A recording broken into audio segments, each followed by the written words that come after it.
안녕하세요, 여러분. 오늘도 고전 속에서 얻은 교훈을 나누는 시간을 가지겠습니다. 오늘의 주제는 논어에 나오는 구절입니다. 바로 예역이자야 영검 상여기이야 영척입니다. 이 구절은 예는 사치하기보다 차라리 검소한 것이 옳고 상례는 형식적으로 잘 치르기보다 차라리 슬퍼하는 것이 옳다는 뜻으로 우리가 살아가면서 마주하는 예절과 상례에 대한 올바른 태도를 알려주고 있습니다. 오늘은 이 구절을 통해 예절과 상례에서 중요한 가치가 무엇인지 그리고 어떤 태도가 진정한 의미를 담고 있는지에 대해 이야기해 보겠습니다. 이 구절에서 사치와 형식을 넘어서 진정성과 내면의 가치가 중요하다는 교훈을 배울 수 있습니다. 이 교훈은 우리가 일상 속에서 예절을 지킬 때나 중요한 일을 다룰 때 어떤 태도를 취해야 하는지에 대해 생각해 보게 합니다. 먼저 예는 사치하기보다 차라리 검소한 것이 옳다는 구절을 살펴봅시다. 이 말은 우리가 예절을 지킬 때 형식적으로 과도하게 꾸미기보다는 진정성 있게 검소하게 하는 것이 중요하다는 교훈을 담고 있습니다. A씨는 결혼식을 준비하면서 화려한 결혼식과 대규모 피로연을 꿈꾸었습니다. 그는 손님들에게 최고의 대접을 하고 자신의 결혼식을 잊지 못할 순간으로 만들기 위해 많은 돈을 쓰기로 결심했습니다. 하지만 결혼식 당일 손님들이 화려한 행사에 집중하느라 두 사람의 진심이 제대로 전달되지 않는다는 느낌을 받았습니다. 결혼식의 화려함 속에서 본질적인 의미가 희미해진 것이었습니다. A씨는 후에 깨달았습니다. 그는 결혼식에서 중요한 것은 사치와 화려함이 아니라 두 사람의 진심을 담은 예절과 서로에 대한 존경의 마음이라는 것을 깨달았습니다. 그 후 그는 결혼식이 간소하더라도 더 많은 사람들과 진심을 나누는 시간이었어야 한다고 생각하게 되었습니다. 이 이야기는 예는 사치하기보다 차라리 검소한 것이 옳다는 교훈을 잘 보여줍니다. 우리는 형식에 치우치기보다 그 예절이 가지는 진정성을 중요하게 여겨야 합니다. 이제 상례는 형식적으로 잘 치르기보다 차라리 슬퍼하는 것이 옳다는 구절을 살펴봅시다. 이 구절은 우리가 상례를 치를 때 겉모습보다는 진심을 담아 슬퍼하는 것이 중요하다는 교훈을 줍니다. 사람들은 종종 고통이나 슬픔을 겉으로만 치르고 지나칠 때가 많습니다. 그러나 진정으로 슬퍼하는 마음을 담고 그 사람의 죽음을 애도하는 것이 중요하다는 의미를 이 구절은 담고 있습니다. B씨는 어느 날 오랜 친구를 잃었습니다. 그는 상례에서 여러 명이 모여서 겉으로만 애도를 표하는 모습을 보고 매우 괴로웠습니다. 친구의 죽음을 애도하는 마음은 단지 형식적인 제사와 의식으로 끝날 일이 아니라고 생각했습니다.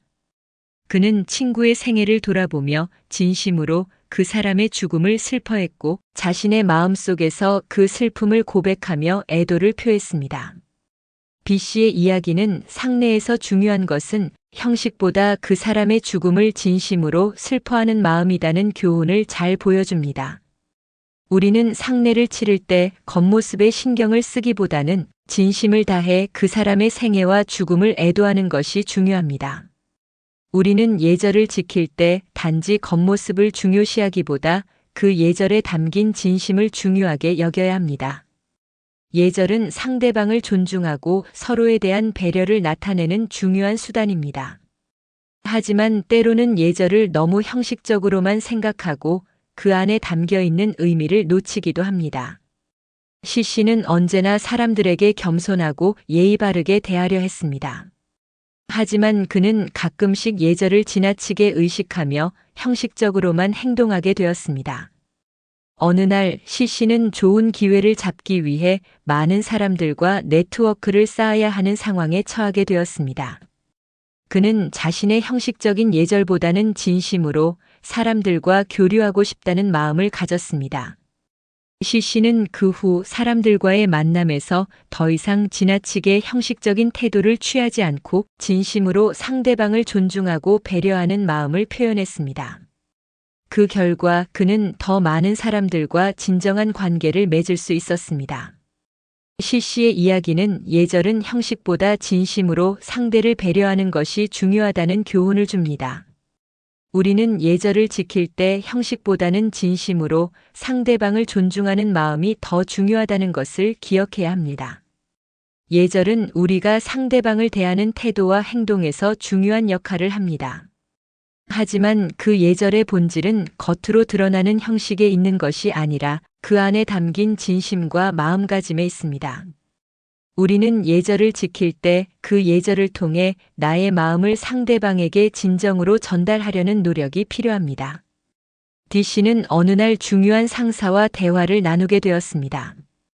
그는 상사에게 예의를 차리기 위해 지나치게 겉모습을 중요시하고 말을 너무 많이 하여 자연스러운 대화를 방해했습니다. 그러나 상사는 그가 지나치게 형식적으로 행동한다는 점을 느끼고 대화를 어렵게 느꼈습니다. D씨는 그 후 겸손하게 대화하며 상대방을 존중하고 더 자연스러운 대화를 이어갔습니다. D씨의 이야기는 예절은 겉모습이 아니라 진심을 담는 것이라는 중요한 교훈을 줍니다. 우리는 예절을 지킬 때 상대방을 존중하고 그 예절 안에 나의 진심을 담아내는 것이 중요합니다.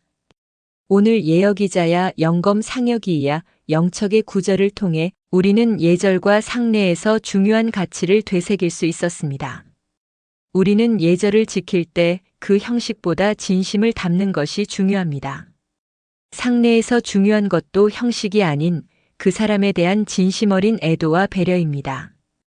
여러분도 오늘부터는 예절을 지킬 때 형식보다는 그 안에 담긴 진심을 중요하게 여겨주세요. 그렇게 한다면 여러분은 더 큰 의미를 담아 상대방과 관계를 맺고 진정한 삶의 가치를 실천할 수 있을 것입니다. 오늘도 고전 속에서 얻은 교훈을 여러분과 나누었습니다. 이 교훈이 여러분의 삶에 도움이 되기를 바랍니다. 좋아요와 구독 버튼도 잊지 마시고 형식보다는 진심을 담아 예절을 지키는 삶을 살아가세요. 그럼 다음 영상에서 만나요.